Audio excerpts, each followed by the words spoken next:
Se costuma dizer no Brasil, eu creio que aqui em Portugal também, que normalmente um pai não enterra o filho, é sempre o filho que enterra o pai, né? Por causa da diferença de idade e tudo mais. E quando acontece o contrário, de um filho ter um acidente, ter algum problema e falecer, é uma tragédia que quem nunca passou por isso não tem ideia, né? Muitas vezes, o perder o filho nem é perder para a morte, mas é perder para a família, para a igreja, para a religião, enfim, é uma situação gravíssima. Eu encontrei uma história que tinha me passado batido, que está no nosso site, foi publicada no dia 24 de março. Uma história linda, espetacular, de final surpreendente. É de um pai que perdeu o filho. E vocês vão ver que maravilha que acontece. Perdido na dor de uma tragédia, um pai se exila do mundo para idolatrar o filho morto. Olha o que aconteceu com esse homem. Era um homem culto, era um professor, mas diante do corpo sem vida do filho de 5 anos, perdeu um filho de 5 anos. Eu teve um primo que perdeu um filho de 5 anos que caiu numa lagoa. E eu espero até que eles nem assistam esse vídeo, porque a impressão que eu tenho é que o casal nunca mais se recuperou, nunca mais foi o mesmo. Ao invés de ajoelhar-se diante do crucifixo, ajoelhou-se diante das brasas, acendendo um incenso todas as manhãs numa cabana solitária, numa espécie de culto ao filho morto. Quer dizer, ele abandonou tudo. Foi para uma cabana solitária e passou a cultuar o filho. Acendia brasas, etc. Quer dizer, ele poderia ter se ajoelhado diante do crucifixo, diante de uma imagem da Senhora, né? Nossa Senhora perdeu o filho em vida, né? Quer dizer, por assim dizer, ela enterrou o filho antes dela.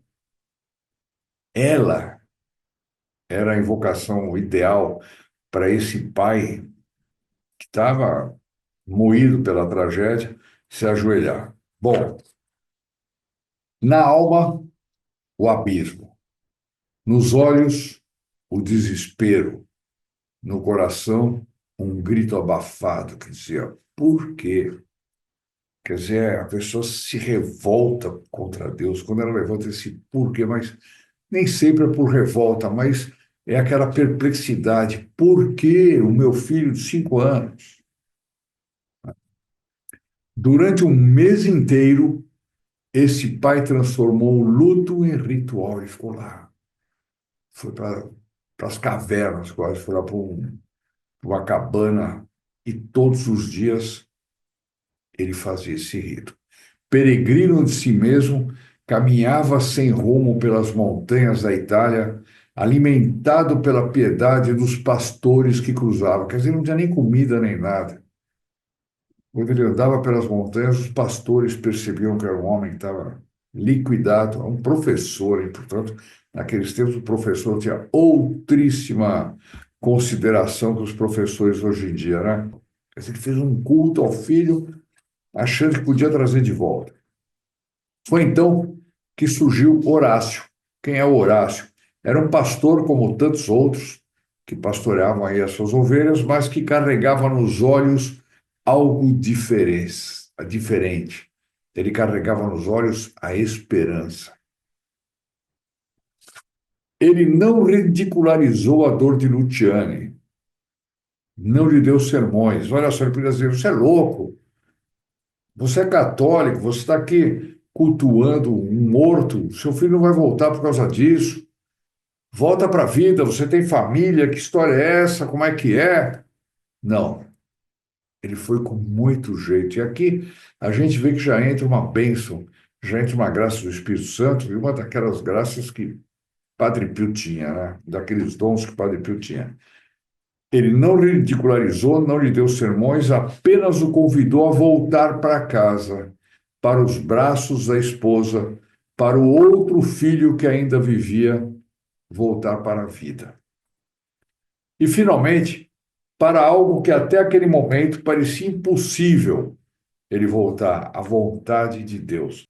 Na manhã seguinte, Luciano tentou mais uma vez acender o carvão para queimar seu incenso. E aí é que a coisa vai começar. Olha só, ele foi acender o carvão, ia começar de novo aquele culto dele ao filho, aquele culto maluco, né? Mas não havia fósforos. Acabaram os fósforos, né? Nada. Ele não tinha como queimar seu incenso, como acender seu cartão. Ele apenas tinha vontade de repetir o ritual. Numa súplica quase absurda, olha o que ele clamou: Padre Pio, me ajude. Quer dizer, aí já começa o milagre, porque o Horácio, pastor, tinha falado para ele de um homem de Deus chamado Padre Pio. Ele disse: Não, eu sou ateu, não quero saber desse Padre Pio. Mas na hora que faltaram os fósforos, ele gritou: Padre Pio, me ajude. Foi então que o milagre se insinuou. Os carvões se acenderam sozinhos. É um negócio impressionante. Sozinhos? Não. Nunca é sozinho quando um coração ferido se abre, mesmo que por orgulho ou teimosia, a um homem de Deus. Luciane desmaiou, né? Padre Pio não estava acendendo carvão para ele fazer culto ao filho dele, não. Foi para mostrar para ele que, na hora que ele gritou: Padre Pio, ajude-me, o carvão acendeu. Vocês imaginam o impacto. Imagina o impacto. Ele desmaiou. Ao acordar, não voltou à estrada da solidão, voltou para casa. Recebido com lágrimas e abraços, ele disse à esposa: Prepare minha mala, vou visitar o Padre Pio. Que história linda. Chegou ao convento sem saber o que esperar. E ali, como se tudo já estivesse escrito, o santo lhe disse. Padre Pio olha para esse homem, ele sabia tudo, evidentemente, assim: volte daqui a 15 dias, ainda não está pronto. Aí entrava o discernimento dos espíritos do Padre Pio, né? Por onde ele via o interior daquela alma, ele sabia qual é o conselho que ele devia dar, ele tinha o dom da fé, né? E volte daqui 15 dias, você ainda não está pronto. Luciano obedeceu e 2 semanas depois voltou. Dessa vez foi recebido com um sorriso e um abraço forte, quente, como de um pai que reencontra o filho desgarrado. Luciane caiu de joelhos e ali, confessando-se, até olharem, e ali, confessando-se, reencontrou algo que os rituais da dor nunca lhe deram: a paz.